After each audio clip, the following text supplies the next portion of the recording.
이국장님, 네. 조희대 대법원장이 네. 취임을 한 지가 뭐 거의 한 달이 됩니다만은 네. 그동안 언론에서도 여러 차례 보도가 있었죠. 머리는 조희대 대법원장이 네. 몸통은 김명수 때 사람이다. 네, 네. 그러다 보니까 조희대 대법원장이 고립화된 그런 것 아니냐, 네. 이런 뭐 비판적인 보도들이 있었는데요. 조희대 대법원장이 드디어 칼을 뺐나요? 예, 그렇습니다. 지금 말씀하시듯이 좀 답답했던 국면이 계속 있었어요. 왜냐하면 실제로 조희대 대법원장이 된 다음에 뭔가 바뀌는 게 느껴져야 되잖아요. 그렇죠. 그런데 보니까 재판은 여전히 늘어지고 예. 지연된 정의가 계속 판을 치고 또 역시 우리가 눈여겨보는 정치 재판 역시 정치와 관련된 재판 역시 하나도 변한 게 없는 네. 것처럼 느껴졌어요. 네. 그런데 그 이유가 뭐냐면 김명수 대법원장 시절에 임명됐던 판관들이 다 제자를 지키고 있어서 맞아요. 똑같은 사람들이 똑같이 하고 네. 있으니 안 바뀌는 거 아니냐. 그러려면 당연히 조희대 대법원장은 뭐부터 해야 되느냐? 법원 행정처장부터 바꿔야 됐다. 그렇죠. 라는 겁니다. 왜냐하면 인사 조직 예산을 장악하는 사람이 법원 행정처장. 그렇죠. 그러니까 조희대 대법원장이 아이고 이 2월에 인사를 다 바꾸자라고 하더라도 법원 행정처장이 김명수 때 사람이면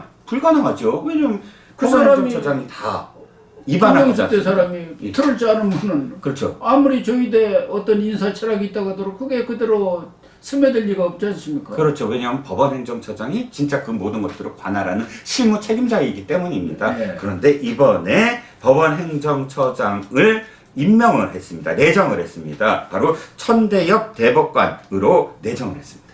그러니까 지금까지는 김상환 김상환 행정처장이죠. 처장이죠. 이분이 김명수 대법원장이 임명한 사람이고 예. 이른바 김명수계의 최핵심 인물 아니었습니까? 그렇죠. 그러다 보니까 법원 인사가 인권법이라든가 우리법 연구의 출신들로 요직을 거의 다 장악을 하고 특히 중앙지법이라든지 특히 중요한 영장 전담 판사 이런 쪽은 좀 좌파 성향의 판사들이 다 차지하고 있었던 거 아닙니까? 그러다 보니까 뭐 중요한 정치적 사건은 거의 뭐 기각되는 경우가 많고 정치적 재판은 1년, 2년, 3년 이렇게 지금 미뤄져 버린 것 아닙니까? 김미리 판사 같은 경우는 뭐 재판 준비 기일만 1년 하다가 또 뭐 본재판 들어가니까 몸 아프다고 병가내 부르고 그런 상황 아니었습니까? 지금 이 사법사상 초유의 일들이 근 5년 동안 횡행했지요.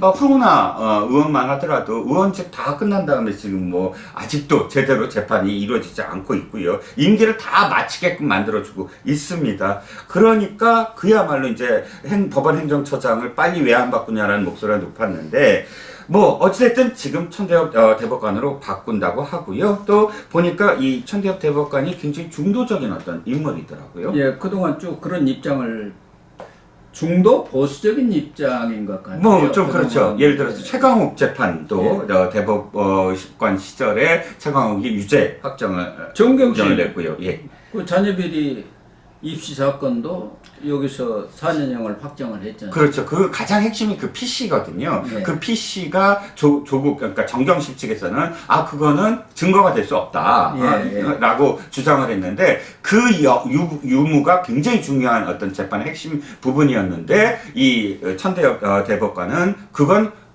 증거로 채택할 수 있다라고 결론을 내려주는 쪽에 한 표를 던졌습니다. 그래서 조국도 이 부분에 기대를 걸고 있다가 증거 채택이 가능한 판결이 나면서 모든 이 사법적 판단은 포기를 하고 명예회복은 비법률적인 방법으로 하겠다 이렇게 돌아선 것 아니겠습니까? 예.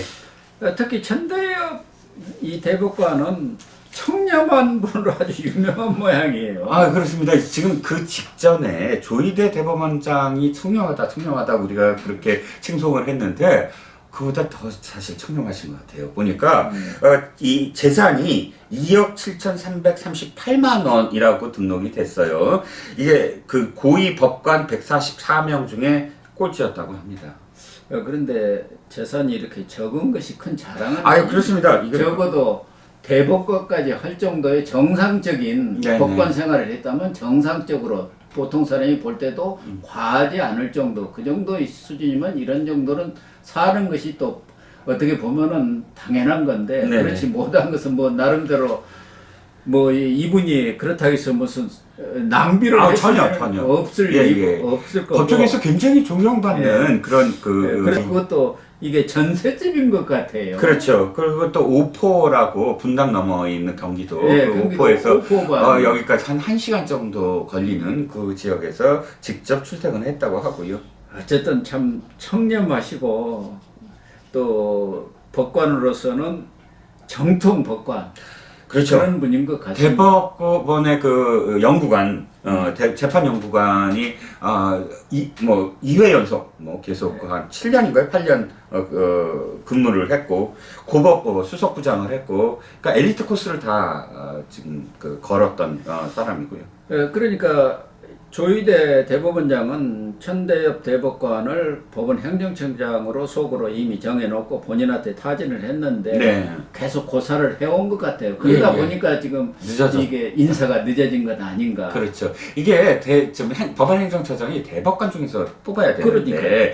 대법관이라는 한정된 그런 그 사람들 속에서 정말 내 뜻과 맞는 사람, 네, 그리고 맞아야죠. 흔들리지 않을 사람, 이런 사람들을 다 이렇게 판단을 해서 고르려면 사실 뭐 쉽겠습니까? 그러니까 저희가 저도 계속 왜 빨리 안 해 했지만 사실 이런 고충이 있었던 것 같아요. 천 대법관 이외에는 사실 딱 호흡을 맞춰서 할 사람이 없었고 나머지 한 10명 보수 중에서 쪽 두 분은 또 나가버리고 나가버렸죠. 그러니까 예, 뭐 예. 그중에 진보 쪽이 우리 한 법연부에 대여섯 뭐 명 그런 있고. 사람들이 쫙 앉아 있고. 그러니까 거의 뭐 몇 명 안 돼요. 예. 진짜 손꼽을 수밖에 없었고요. 예. 그 후보군이. 그래서 천 대법관이 뒤늦게 수락을 해서 이렇게 지금 내정 발표가 나온 것으로 그나마 보입니다. 다행이죠. 예. 2월 인사가 있지 않습니까? 그 아이고. 인사판이 엄청나게 큰 거 아닙니까? 그렇습니다. 예. 판사들은 2년마다 옮기니까 네네. 전국에 한 2,000명, 3,000명 되는 그 판사들 전체를 놓고 판을 짜야 할 것 아니겠습니까? 네. 그리고 거기에 조희대 대법원장이 약속했던 여러 가지 그걸 담을 수 있는 그런 판사 인사가 이루어져야 하기 때문에 사실은 지금도 늦었죠. 늦었죠. 네. 저 며칠 안 남지 않았습니까? 얼마나 남았었습니까? 그런데 조희대 대법관을 왜 지금 대법원장으로 임명했냐면 바로 인사 때문입니다. 예. 인사로 완전히 5년 동안 정말 잘못된 모든 사법 행정과 사법 정의를 바로 세워야 되거든요. 예. 그게 관건이 인사입니다. 예. 지금 그렇게 정말 이 특정 이념에 물들어 있고 완전히 어떤 정파, 민주당이라는 정파에 복속해서 그들의 이익을 대변하는 식의 제가 너무 좀 심하긴 하지만 그런 느낌의 그런 결과를 낳았던 그런 판사들은 진짜 물러나야 되지 않겠습니까? 그러니까 이번 인사를 조희대 대법원장이 어떻게 하느냐에 따라서 정말 어마어마한 우리나라의 어떤 그런 이 정의의 복원 이게 이루어지는 건데 그나마 뭐 좀 늦었지만 천대엽 대법관이 수락을 했기 때문에 기대를 걸어봐도 좋을 것 같습니다. 그러니까 김명수 알박기 인사 그거 다 뽑아내야 하고 대못을 그럼요. 또 법원장 추천제라든가 이런 것들도 이번 인사에서는 일단 유보를 했지만 그걸 폐지를 지금 못한 그런 상황 아닙니까? 그렇죠. 이런 문제 여러 가지 이제 법원의 개혁과 관련된 말하자면 김명수 때 잘못된 개혁이라는 것들도 다시 원위치를 시켜서 법원을 정상화해야 하는 걸 그런 보좌 기능을 법원 행정처장이 해줘야지 대법원장이 직접 할 수는 없는 거 아닙니까? 그렇죠. 예. 예. 또 하나는 법원 행정처장은 대법관 후보 추천위원이 예. 공수처장 또 추천위원도 되고 아주 역할이 많습니다. 그렇죠. 대외적으로 할 일도. 예, 그렇습니다. 당연직이에요. 무조건 들어가야 됩니다. 지금 그러니까 공수처장도 예. 이 김상원 현 행정처장이 여당 성향의 후보를 계속 반대를 해가지고 1월 이루어지지 않고 있다. 21일이 공수처장 지금 물러나는 날인데 아직까지도 후보가 정해지지 않고 있지 않습니까? 그렇죠. 그러니까 그때 김진성 공수처장이 네.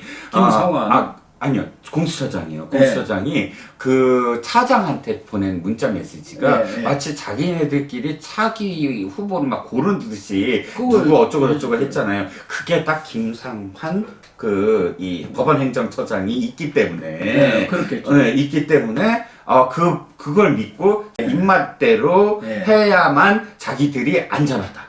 안전하다. 그거를 그대로 드러낸 문자 아니었겠습니까? 그래서 그게 지금 권익인가 어디서 수사한가 조사한다고. 그런데 문제는 뭐냐면 출두해라 했더니 안 나오는 거예요. 그랬더니 권익위가 공수처 가서 그러면 조사하겠다 했더니 그것도 응하지 않는 거예요. 권익위가 직접 찾아갔더니 공수처장하고 차장이 우리 약속 합의가 안 됐는데 왜 찾아가 그러고 문전 박대를 했다고 합니다. 어쨌든 이 법원 행정처장이 정말 역할이 정말 중요하거든요. 네. 그런 점에서는 천대엽 대법관을 법원 행정처장으로 내정을 지금 한 상태 아닙니까? 네. 참 잘한 인사가 아닌가 보여지고 천대엽 이 대법관이 행정처장에 임명이 되면은 정말 김명수 대법원장 시절에 흑역사를 깔끔하게 지우고 우리 대법원이 진짜 국민의 신뢰를 받는 사법의 정의의 최후 보루 역할을 좀 해줄 수 있도록 중차대한 임무를 좀 잘 수행해 줬으면 좋겠어요. 그렇습니다. 이재명 대표를 비롯해서 이화영 경기도부지사 또 송영길 전 대표 다 2월 판사 인사 결과만 목 달고 있을 텐데 제대로 사법 정의가 이루어졌으면 합니다. 지금 이화영이라든가 이런 사람에 대한 재판도 계속 지금 재판 지휘 전략을 쓰고 있는 것 아닙니까? 그렇죠. 어느 정도는 또 재판부터 뭐 이재명도 마찬가지죠. 그럼요. 그렇기 때문에 조희대 대법원장이 재판 지연 이것이 가장 국민들의 그 민원이 많은 사항이고 또 대법원에서 시정을 해야 할 사항이라고 여러 차례 뭐 다짐을 했지 않습니까? 그렇습니다. 그런 것을 뒷받침할 수 있는 인사가 이루어져야 하는 것이죠. 그렇죠. 또 일부 지나친 정치적 성향을 보였던 그런 판사들에 대해서도 적절한 조치가 필요한 거 아닌가 하는 생각도 들어요. 지난번에 정진석 의원 같은 경우. 네네네. 정말 있을 수 없는 그러니까 검찰 측의 구형을 완전히 뒤집어서 임신 구속형을 내린 판사라든지 이런 진짜 상식에 준하지 아니한 법도 사실 최소한의 상식 아닙니까? 그렇죠. 그 상식에 벗어나는 그런 판사의 그런 결과를 이제는 안 봤으면 하는 바람입니다. 이번 인사를 통해서. 조희대 대법원장이 드디어 칼을 빼서 법원 정상화에 이제 큰 길을 나아가도록 이렇게 결심을 한 것 같습니다. 응원을 해드리겠습니다. 잘 해주시기를 조희대 대법원장께 거듭 부탁의 말씀을 드리겠습니다. 네, 시청자 여러분, 오늘 방송은 여기서 마치도록 하겠습니다. 시청해 주셔서 감사합니다.